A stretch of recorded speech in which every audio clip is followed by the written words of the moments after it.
Hello and welcome back to our daily Bible reading plan. Today is Tuesday, October 12th. And let's see, we will be in Jeremiah 19, 20, and 21. 1 Thessalonians 5, 4 through 28. We're going to finish up 1 Thessalonians, so woohoo on that. Psalm 82, Proverbs 25, verses 9 and 10. So we're going to just go ahead and jump right into Jeremiah chapter 19, which is Jeremiah's shattered jar. This is what the Lord said to me: go and buy a clay jar, and then ask some of the leaders of the people and of the priests to follow you.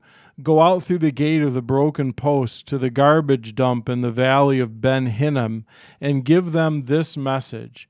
Say to them, listen to this message from the Lord, you king of Judah and citizens of Jerusalem.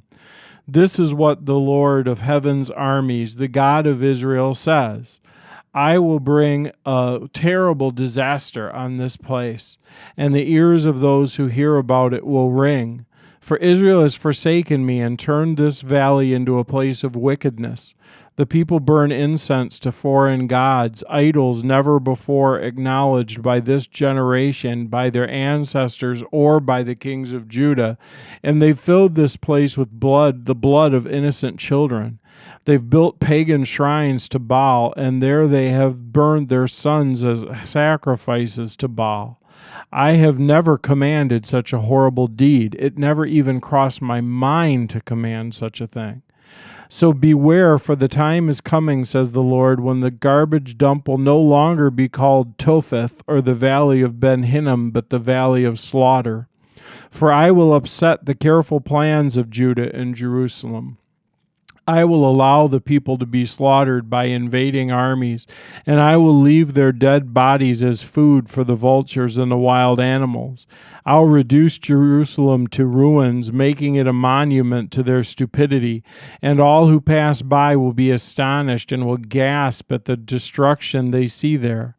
I will see to it that your enemies lay siege to the city until all the food is gone, and then those trapped inside will eat their own sons and daughters and friends. They will be driven to utter despair.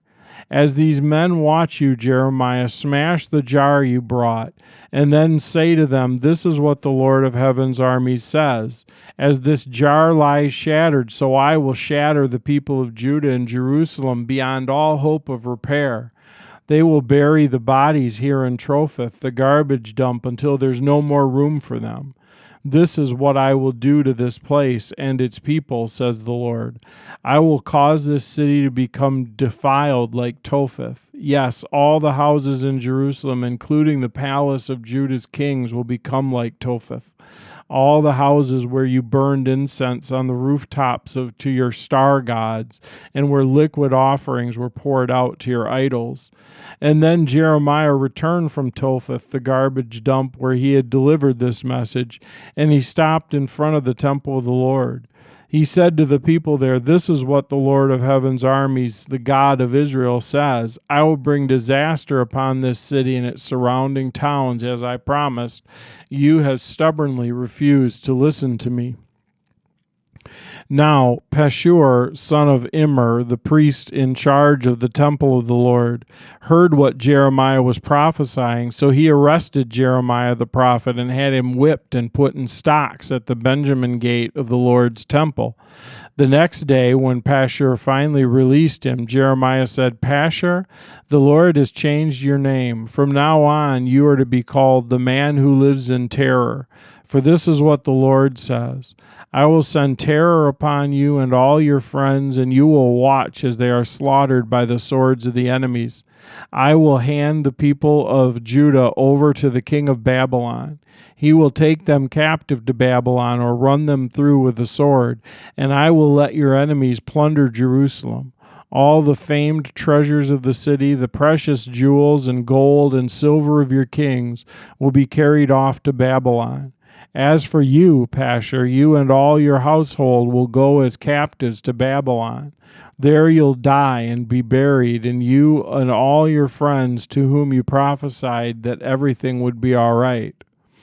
Jeremiah's complaint. "O Lord, you misled me, and I allowed myself to be misled.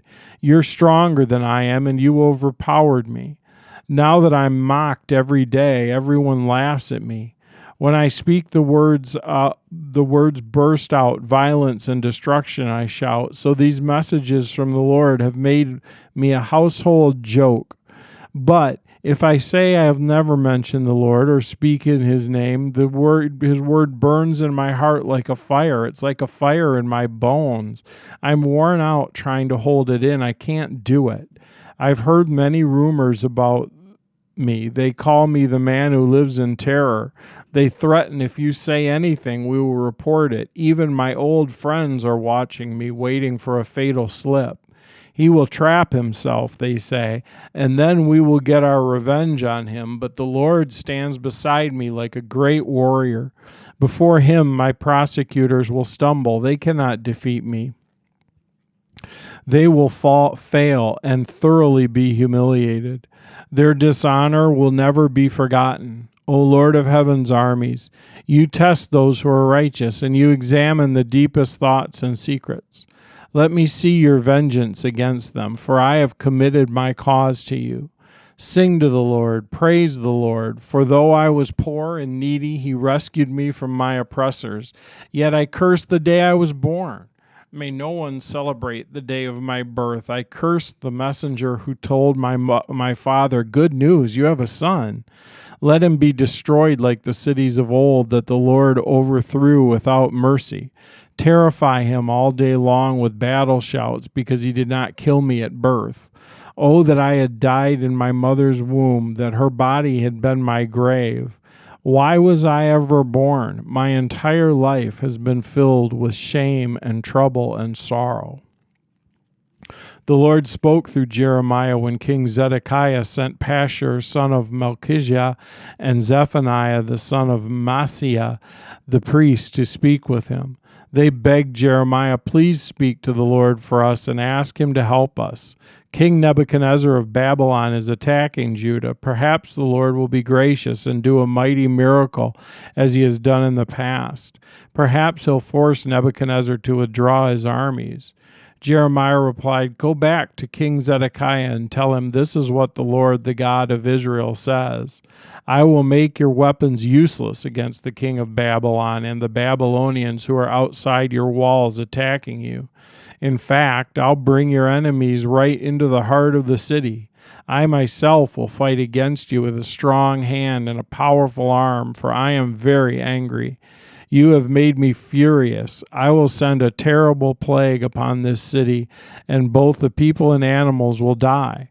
And after all that, says the Lord, I will hand over King Zedekiah, his staff, and everyone else in the city who survives this disease, war, and famine. I will hand them over to King Nebuchadnezzar of Babylon and to their other enemies. He will slaughter them and show them no mercy, pity, or compassion. Tell all the people, this is what the Lord says.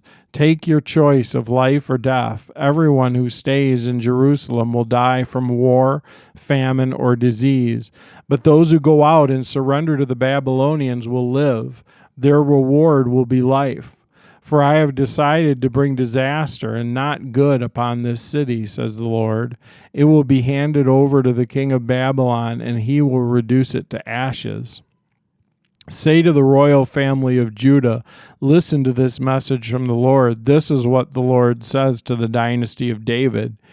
Give justice each morning to the people you judge. Help those who have been robbed. Rescue them from their oppressors. Otherwise, my anger will burn like an unquenched fire because of your sins. I will personally fight against the people of Jerusalem, that mighty fortress, the people who boast, no one can touch us here, no one can break in here. And I myself will punish you for your sinfulness, says the Lord. I will light a fire in your forest that will burn up everything around you. So then we finish up 1 Thessalonians today. So let's remember to celebrate the victories. Every little book we finish, every little step we take is a step forward. So we're going to start in 1 Thessalonians chapter 5, verse 4. But you aren't in the dark about these things, dear brothers and sisters, and you won't be surprised when the day of the Lord comes like a thief. For you are all children of the light and of the day. We don't belong to darkness and night. So be on your guard, not asleep like the others. Stay alert and be clear-headed. Night is the time when people sleep and drinkers get drunk. But let us who live in the light be clear-headed, protected by the armor of faith and love, and wearing as our helmet the confidence of our salvation. For God chose to save us through our Lord Jesus Christ, not to pour out his anger on us. Christ died for us so that whether we are dead or alive when he returns, we can live with him forever. So encourage each other and build each other up just as you are already doing. Dear brothers and sisters, honor those who are your leaders in the Lord's work. They work hard among you and give you spiritual guidance. Show them great respect and wholehearted love because of their work, and live peacefully with each other. Brothers and sisters, we urge you to warn those who are lazy, encourage those who are timid, and take tender care of those who are weak. Be patient with everyone. See that no one pays back evil for evil, but always try to do good to each other and to all people. Always be joyful. Never stop praying. Be thankful in all circumstances, for this is God's will for you who belong to Christ Jesus. Do not stifle the Holy Spirit. Do not scoff at prophecies, but test everything that's said. Hold on to what's good. Stay away from every kind of evil. Now, may the God of peace make you holy in every way, and may your whole spirit and soul and body be kept blameless until our Lord Jesus Christ comes again. God will make this happen, for he who calls you is faithful. Dear brothers and sisters, pray for us. Greet all the brothers and sisters with a sacred kiss. I command you in the name of the Lord to read this letter to all brothers and sisters. May the grace of our Lord Jesus Christ be with you. Go back to Psalm 82. Psalm 82.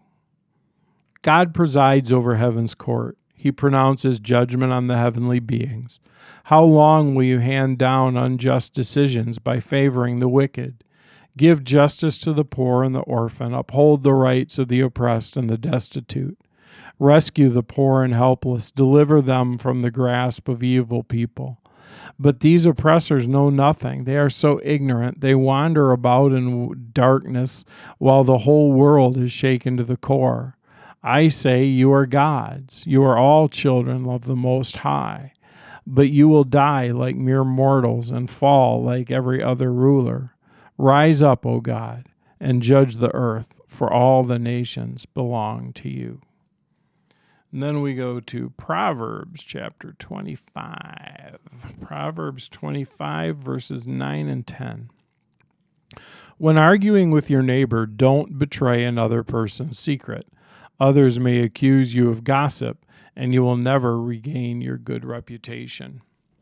And then we always go to Oswald Chambers. And I love this one. I want to think about this one just a little bit. It's called Getting into God's Stride. And it's from Genesis 5, verse 24. It's about Enoch. Enoch walked with God. In learning to walk with God, there's always the difficulty of getting into his stride. But once we've done so, the individual person is merged into a personal oneness with God's, and God's stride and his power are exhibited. You know, that I think is such an interesting idea, and I love the picture of getting into God's stride. And I don't think that's a one-time thing. You know, we have different seasons of life, and I think there are times where we have to take the time and maybe even give ourselves a little space and a little grace to kind of get into God's stride. You know, it's been such a weird couple of years here with the coronavirus, all the other stuff that's been going on, and the church I serve merged with another church, you know, so it's been learning new systems and new ideas and new people and new ways of doing things. And you know, in the midst of that, I've felt kind of disoriented. I felt just a little like, who am I anymore? How do I do this? What am I supposed to do? And I think that this really rang with me, this idea from Oswald Chambers of getting into God's stride. And I just think that takes time. It takes time, it takes effort, it takes patience. And so I encourage you, if you're in a spot where you're feeling just a little, I don't know, just a little off, a little detached, maybe it's because you haven't quite found God's stride for this time yet, but you will. So let's pray. Father, thank you that you are constantly moving and that you're constantly inviting us to be part of what you're doing. And Lord, you know how we don't always deal totally well with change. And man, these past couple years have just been filled with it. So Lord, help us to find your stride, to find the way you're going, the pace you're going there, and to know how we fit into those things. In Jesus' name, amen. All right, take our pen, cross off October 12th, and we will keep pressing forward. Have a great day.